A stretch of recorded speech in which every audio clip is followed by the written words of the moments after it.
وما خلقت الجن والإنس إلا ليعبدون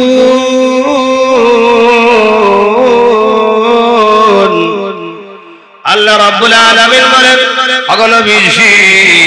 আমার বান্দা বান্দীদেরকে জানায়া দাও আমি আল্লাহ দুনিয়ার জমিনও জিন এবং ইনসানকে সৃষ্টি করেছি আমি আল্লাহর দাসত্ব গোলামি করার জন্য আমার পরিচয় লাভ করার জন্য ওগো নবীজি যারা আমার দাসত্ব আমার গোলামি করবে আমি আল্লাহ তাদেরকে জান্নাতের মেহমান বানাবো উক্ত অধিবেশনের সম্মানিত সভাপতি সাহেব মুআজ্জাজ মুকাররম উলামায়ে কেরাম আমার প্রিয় ছাত্র ভাইয়েরা মাইকের আওয়াজ যত যাইতেছে আমার সম্মানিত পর্দানিশা মা বোনেরা আল্লাহ তাআলা দরবারে সর্বপ্রথমে শুকরিয়া আদায় করে যে মহান রব্বুল আলামিন অত্যন্ত দয়া আর মায়া অনুগ্রহ করেন জিকরুল্লাহর মজলিসে গুনাহ মাফের মজলিসে জান্নাতের বাগানে জান্নাতের পরিবেশে এমন মহতি মাহফিল যেই মাহফিলে বসলে আল্লাহ তাআলা তার বান্দার গুনাহ মাফ করিয়া দেন কি মাফ করে দেন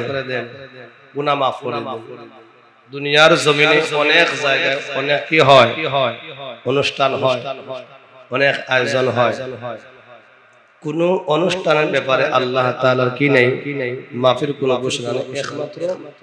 যেই জায়গার মধ্যে কোরআন এবং সুন্নাহর আলোচনা হয় আল্লাহর বরত্ব মহত্বের আলোচনা হয় জিকরুল্লাহর আলোচনা হয় ওই মাহফিল সম্পর্কে আল্লাহর ওয়াদা আছে যারা উপস্থিত হবে যারা শুনবে আল্লাহ তাদের গুনাহ মাফ করেন সুবহানাল্লাহ তো শুকরিয়া আদায় করা কেন কারণ আমরা আমাদের ইচ্ছায় আসতে পারি নাই আল্লাহ তাআলা আমাদেরকে কি করেছেন দয়া করেছেন মেহেরবানি করেছেন মায়া করেছেন আমার আপনার মতন অনেক মানুষ আছে অনেক ঘোরাফেরা করে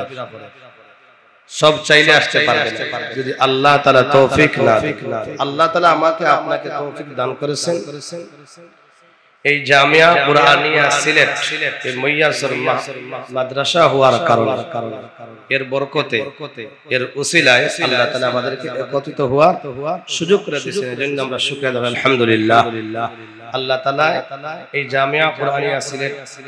এই মাদ্রাসা আল্লাহ কবুল আর মঞ্জুর করুন আমিন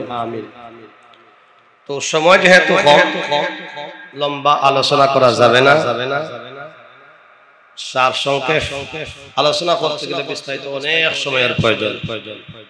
তো আমি আপনাদের সামনে আয়াতে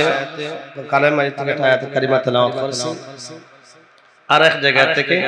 আর কয়েক আয়াত তেলাওয়াত করেছি তো আল্লাহ তাআলা সূরা আনকাবুতের মধ্যে আল্লাহ তাআলা বলতেছেন ইন্নাস সালাতা তানহা আনিল ফাহশাই ওয়াল মুনকার নিশ্চয় নামাজ মানুষকে যত ধরনের পাপাচার আছে গুনার কাজ আছে সমস্ত ছোট বড় গুনাহ থেকে এই নামাজ পড়নেওয়ালা ব্যক্তিকে আল্লাহ রক্ষা করে সুবহানাল্লাহ কে রক্ষা করে আল্লাহ কিসের মাধ্যমে নামাজের মাধ্যমে কিসের মাধ্যমে জুল বলে নামাজের মাধ্যমে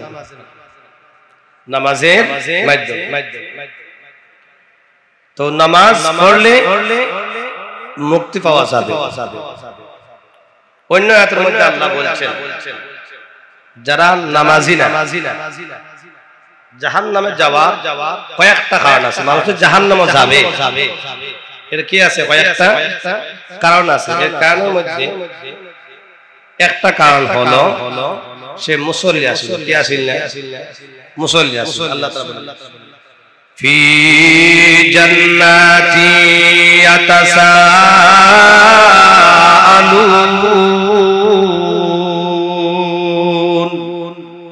আল্লাহ তাআলা জান্নাতি এবং জাহান্নামীদেরকে আল্লাহ এক জায়গার মধ্যে কথোপকথন করাইছে কি করাইছে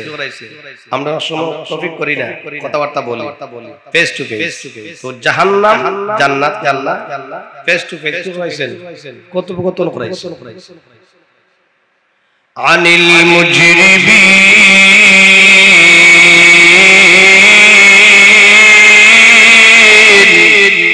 মুজরিমিন সম্পর্কে যারা গুনাহগার এই গুনাহগার সম্পর্কে আল্লাহ কত করাইছেন যারা গুনাহগার তারা অবস্থা কি হবে মা সালাকাকুম ফি সাকার হে জাহান্নামীরা তোমরা কোন কারণে জাহান্নামে তোমরা আসলে আমি আল্লাহ তো তোমাদেরকে বানাই নাই জাহান্নামে আসার জন্য আমি আল্লাহ তো তোমাদেরকে তৈরি করেছি সৃষ্টি করেছি আমার দাসত্ব আমার গোলামি করার জন্য যারা আমার দাসত্ব গোলামি করবে আমি আল্লাহ তাদের জন্য জান্নাত বানায়া রেখে দিয়েছি আমাদের মূল মকসুদ হইল আমরা দুনিয়ার মধ্যে আসা হইল আল্লাহর গোলামি করা কার গোলামি আল্লাহর গোলামি আল্লাহ নিজেই বলেন وما خلقت الجن والإنس إلا ليعبدون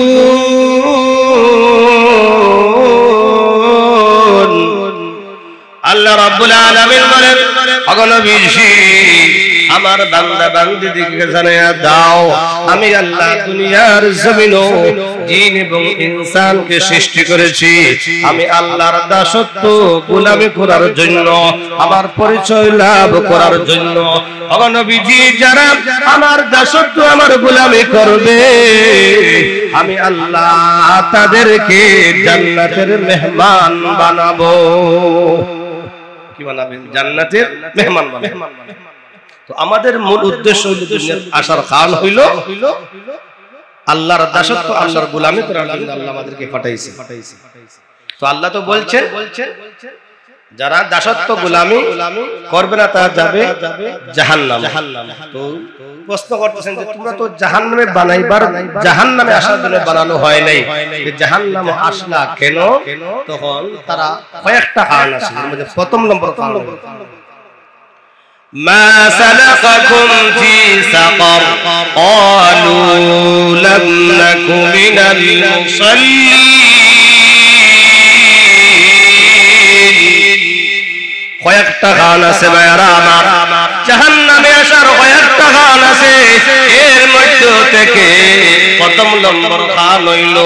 তখন তারা বলবে ক্বালু লাম নাকু মিনাল মুসাল্লিন আমরা মুসাল্লি আসলাম না